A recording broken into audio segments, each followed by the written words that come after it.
Hi, my name is Geert Van Gele, and in this video I'd like to give some information on how to get to an advanced stage of sound production on the recorder.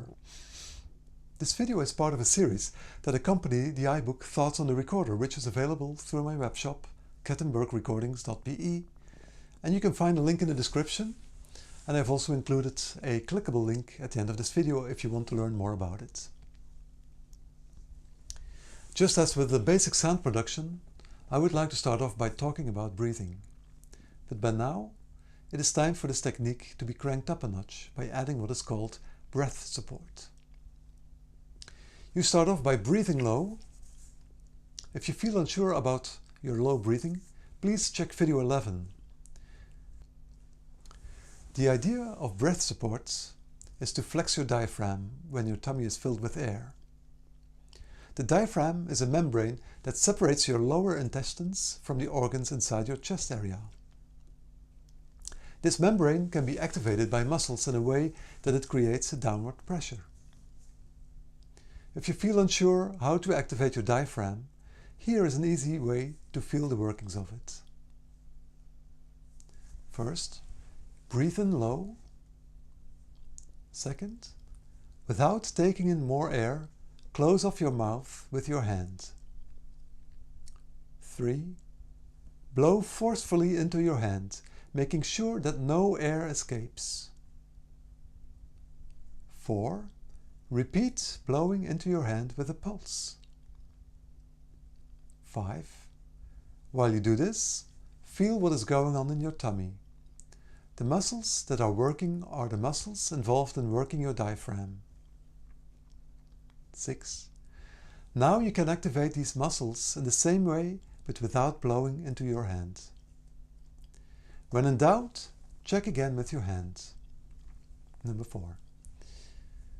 Number 7. Now activate the diaphragm gently and progressively, starting from relaxed muscles. I suggest to start with this slowly. The last step, 7, is the step you want when blowing in the recorder. You actually do not need to have your diaphragm tightened up when you start playing.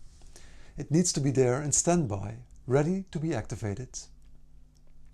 This is different from other wind instruments like brass or reeds or the voice, where the diaphragm needs to be activated before the action starts. These wind players and singers need to work much harder to get their sound going in terms of sheer muscle power. Recorder players use it sparingly and gradually when a crescendo is needed, or activate it immediately when a sudden leap for the top register is called for. Having said this, I do have to add that some students seem to deal better when the diaphragm is more activated. Something to experiment with. Now we have arrived at an important exercise. Playing notes in a curve. This is maybe the single most important and most productive exercise of them all. By playing long notes and adding several different criteria to them, you will really develop a close contact with your sound. As your ears become more and more fine-tuned to these details, a rich palette of colors will open up for you to explore. When playing notes in a curve, there are a couple of pointers that should be taken into consideration. The length of one note should be equal to the length of one breath. Start with an easy note that naturally has a large dynamic span, like the A flat on the alto. Always start a curved note exercise without an articulation, so no tongue. Start by playing a very soft pianissimo note at the brink of the note not speaking, but at the same time still having a nice quality. Add breath pressure together with slight diaphragm pressure in order to create a crescendo going into a fortissimo. Touch the fortissimo sound and go back to the pianissimo. All this in the course of one breathing. Please keep in check that your fortissimo sound is still an acceptable sound without hissing. A little is natural, but it should be a beautiful sound. Also, if you find this fortissimo sound sounding what I would call compressed, like the sound has hit a ceiling and can't go beyond it, you've gone too far. This compressed sound is not a usable sound anymore and should be avoided. As you are exploring the different sounds, it is important to get a cross-section of the whole sound spectrum of each individual note. So don't worry about playing a little out of tune. These sounds are perfectly usable in conjunction with the right kind of shading or pulling away of the fingers, as described in video 16. When executing these exercises, we want them to be very smooth in the first place, with no sudden jolts or bumps. This is something to work on.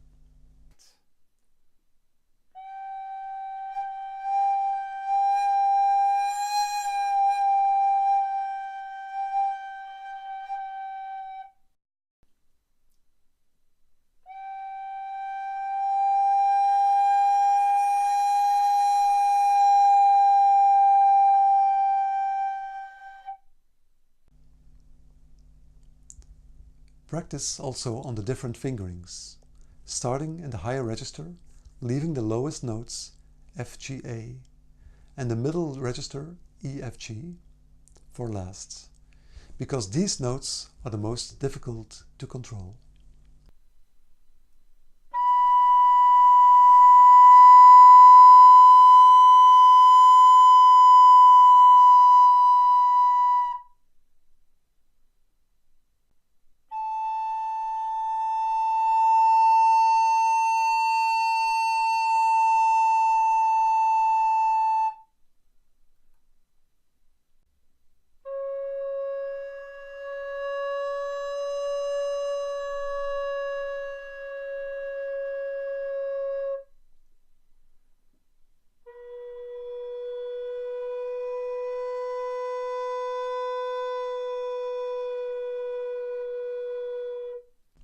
By doing these exercises, you also got confronted as never before with the fact that every note needs individual attention.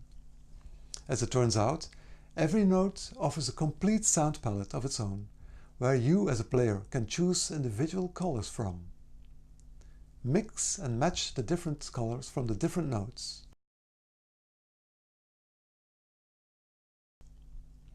Please remember that the more time you spend on playing each note in a curve, the more contact you will get with your instrument.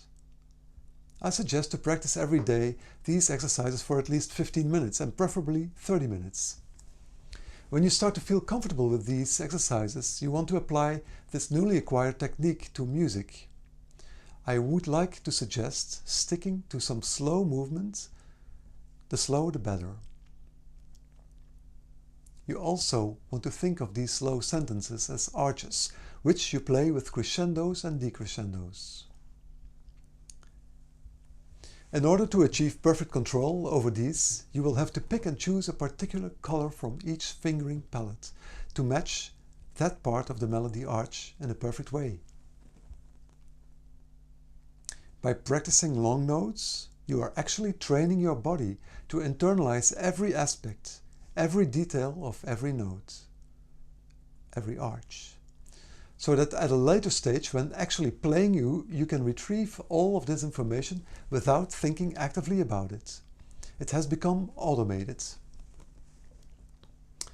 For this exercise, take a segment of a slow melody that you know very well, between 5 and 10 notes. Play this without any rhythm and without any given tempo. Play the segment, the motive if you want, in an arch, in a way that the lower notes of the segment are played softer and the higher notes louder. Decide ahead of time which part of the individual arches you are using for each note, and think of this visually.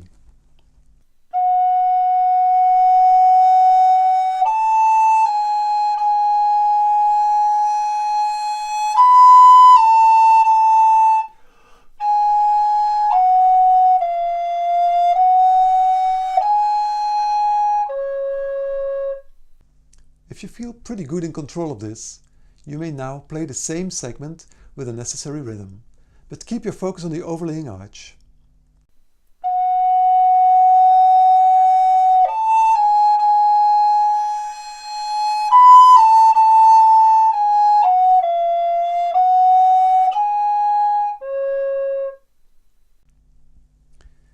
If you are old enough to drive a car, you can think of this procedure as how you manipulate the gas pedal.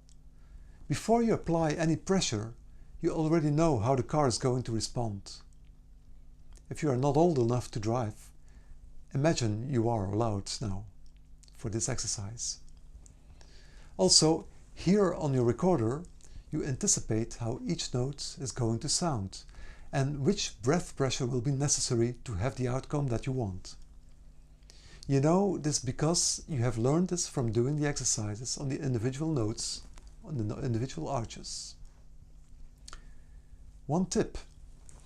Before doing this exercise on multiple notes, I advise you to start by playing some individual arches on some isolated notes to get reconnected with your instrument. Start with a high A flat, because this is the easiest note on the alto recorder and the note with the largest dynamic range. Next on our itinerary is defining the area where the sound becomes much richer in overtones while playing an arch. This area can be detected pretty easily, but the idea is that one should be able to play with this area creatively. The overtone-rich area is situated at about 2/3 of the spectrum. To handle this, it asks for pretty good control. A good exercise can be playing a long note, and just by controlling the breath, use your diaphragm here, you move between the richer area and the normal one. This exercise will teach one to physically sense where the division line is between the two regions.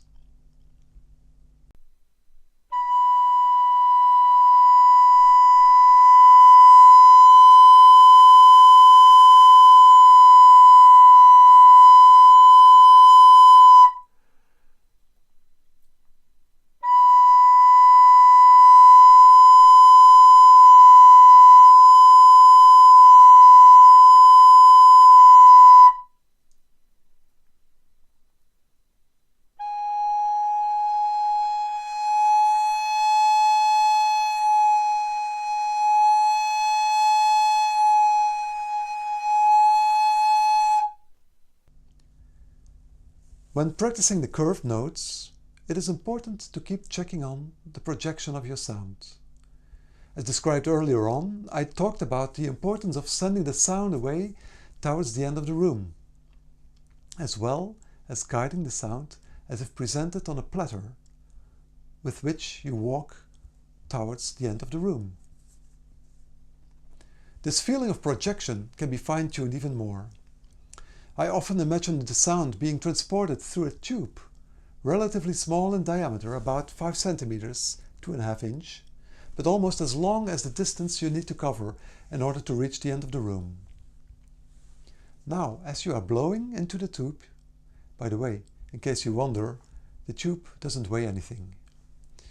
You can imagine that your sound is very thinly focused in such a way that it's not touching the inside of the tube. Just by the amount of your focus and projection, it travels down the tube.